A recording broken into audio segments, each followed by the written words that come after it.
What's up everybody, Aerobic here, Stomp Tricking, and in today's video we're going to be talking about something that I see a lot on the Facebook thread whenever people talk about, well, what method of training should I be doing? Should I be doing cardio? Should I be doing power, explosiveness? Should I only be doing strength? And the answer is you should be doing all three of them. And so now, if we have to do all three of them, in what order should I be doing them in?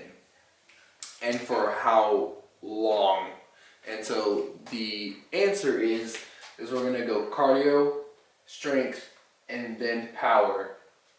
Now, in order for me to explain why we go this way, I'm going to have to go into the energy systems, and I made a video about that, one of my first videos, but I'm going to have to re-go over that again, and I'm going to have to start in reverse. So I'm going to go from power and work our way backwards to cardio. Also, a lot of the energy systems are going to be, there's two energy systems that are going to be attached to a specific methodology of training. For example, cardio is going to be obviously heavily associated and tied in with your oxidative aerobic system, and your power is going to be heavily tied in with your ATP-PC system. For strength is kind of weird. Strength can kind of be ATP-PC, and it can also kind of be glycolytic. It just depends on how you're training. So let's go ahead and go into why we do what we do. So when talking about the ATP-PC system and power, this is how it all breaks down. Now obviously it looks a little bit complicated, but I'll guide you through it. Now, whenever you start any kind of activity, all three of your energy systems activate at once. But there's ATP that has already been generated before and is stored within your muscles. So your muscles take that ATP and immediately just boom, use it. Now it only lasts for about a second. And so once that ATP disappears, your body's like, I need more. Especially if you're doing stuff, you need more ATP. So the process goes like this. So there's only a finite amount of creatine and phosphocreatine that is stored within your muscles along with ATP.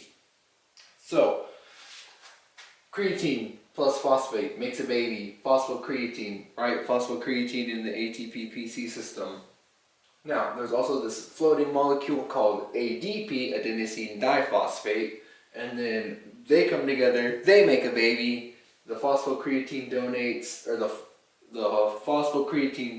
its phosphorus to the ADP, making adenosine triphosphate, right? So from di to tri. And that poor little creatine molecule is all by itself right there. Now, your body takes that ATP, boom, breaks it down. The separation of the phosphocreatine, or of one creatine molecule from ATP, creates energy, leaving right your free-floating phosphorus, and it goes back into adenosine diphosphate. Now, I think if I stated it before, I'm going to state it again, that you only have finite amount of creatine and phosphocreatine stored in your muscles. So once those reserves deplete out, your body is now just out of luck, at least as far as ATP-PC system is concerned. So it only lasts for about 10 seconds in untrained individuals to, I believe it's up to 30 seconds in trained individuals. And so time is the enemy. Because if you really want everything to go all the way back up from 0 to 100% capacity for your ATP-PC system, you're going to have to wait anywhere between 6 to 8 minutes. Now, I don't know about you, but I don't think there's any sport other than like discus throwing, shot put, maybe javelin throwing, and powerlifting that's really going to allow you that 6 to 8 minutes of recovery in between your sets, right? Baseball, basketball, football, tricking, none of those sports allow you a very long 6 to 8 minute rest for you to do whatever it is that you need to do. So then what does the body rely on? Well, then it transitions into your glycolytic system. So now that your ATP-PC system has been depleted, now your body relies on the next energy system, which is the glycolytic system. or you can call it anaerobic lactic energy system. So now that it has nothing stored left in the muscles, now it has to start pulling from blood. So glycogen, which is stored in your blood, gets converted into glucose. And now when glucose gets broken down, it creates 2 ATP. So that those 2 ATP can be shuttled off into to be used by your ATP PC system, or just by your muscles in general to do whatever it is that it needs to do. Now, however, it also creates another molecule called pyruvate. So it creates 2 pyruvates. Now, pyruvate is versatile. It can be converted into either acetyl-CoA, which can be used by your aerobic system, or it can be converted into lactate, which can also be shuttled off to your aerobic system, or it can also be shuttled and used in your muscles as well, although it takes longer for it to break down, and it can reconvert itself between pyruvate and lactate, so it can keep going back and forth. Now, it only lasts for a minute, so your body can only do this whole shenanigans for about a minute before your aerobic system needs to kick in. Excuse me. Now, why are we putting strength before power? Well, if you don't have an adequate amount of strength, you're not going to be able to produce any sort of power. Now, that obviously comes with diminishing returns, because if that statement were continuously true, then somebody who should be able to squat 1,000 pounds should be theoretically the best sprinter or the most powerful athlete in the world, but that's not how that works. At a certain point, there's, again, right, the curve, it'll diminish. And so that's obviously why you see people like most trickers aren't huge and beefy, and they're not really putting up huge amounts of numbers in the squat rack or in the weight room, right? So there's obviously some sort of trade-off that happens at some point. So make sure before you even bother with explosive training that you get in some adequate strength training. So now let's go ahead and finish this off with our cardiovascular system or aerobic system. Finally, with our cardio or aerobic system, it goes into a much more complicated series of steps that I do not want to go into. So I'm just going to very basically break it down. So obviously it's in the name, aerobic, it needs oxygen. So as long as you have oxygen, you have substrates, so fats, sugars, lactate in your body, guess what?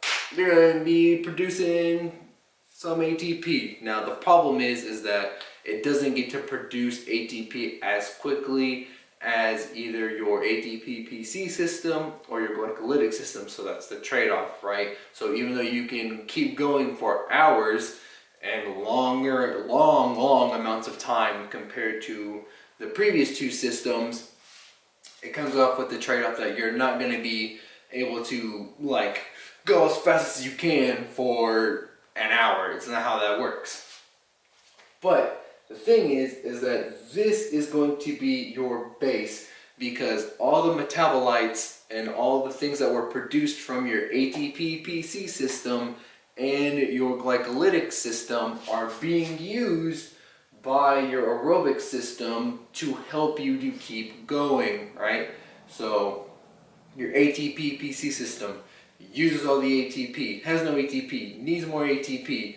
Your glycolytic system kicks in, and in that process it creates lactate, and it creates, other than 2 ATP, it creates lactate and creates acetyl-CoA, right? Well, now once that system gets depleted, your body still needs more ATP, and so you're only at a minute tops as far as activity. So then where do you turn to? Boom, your cardio and your aerobic system. So lactate and acetyl-CoA can go into these systems, and as long as oxygen is present and the substrates are present, guess what? Your cardio system will be able to provide you ATP as you are going through your as you're going through your sport. So Now the thing is that people think that, oh, when I have to do cardio training, I have to run for hours and hours and hours, and that's not true. You just need sport specific times for your cardio. For example, as a trigger, right? I chose to go the little bit longer route. I went for 30 minutes at the beginning and I worked my way up to about 55 minutes for steady state cardio. Honestly, you could probably cut that all the way back down to 10 minutes. You could probably start from 10 minutes and work your way up to 30 minutes, and that would be fine, because obviously as trickers, we are not continuously going for hours and hours at a time. We do our passes, we take our breaks, okay? As you let everybody else do the pass within a session. So, what have we learned? Quick recap, right? So now we go back down from cardio to strength to power. So cardio is going to be your base. It is going to be what sets you up for either success or failure whenever the going gets tough and you've already depleted and you've blown your load on all the other with all the other systems. Now your glycolytic system, right, is also going to kind of help supply you just a tiny bit, but it's also going to be where whenever it comes to strength, we need to develop an adequate amount of strength in order for us to have any kind of power. Once you have that adequate amount of strength, and now you can start to develop that power, then you can start to develop the ATP PC system and hopefully skyrocket you to success. This is David Rodriguez. More energy systems stuff. Hope y'all like the video. Please like, subscribe if you enjoy this kind of content, and I will see y'all in the next video. Peace.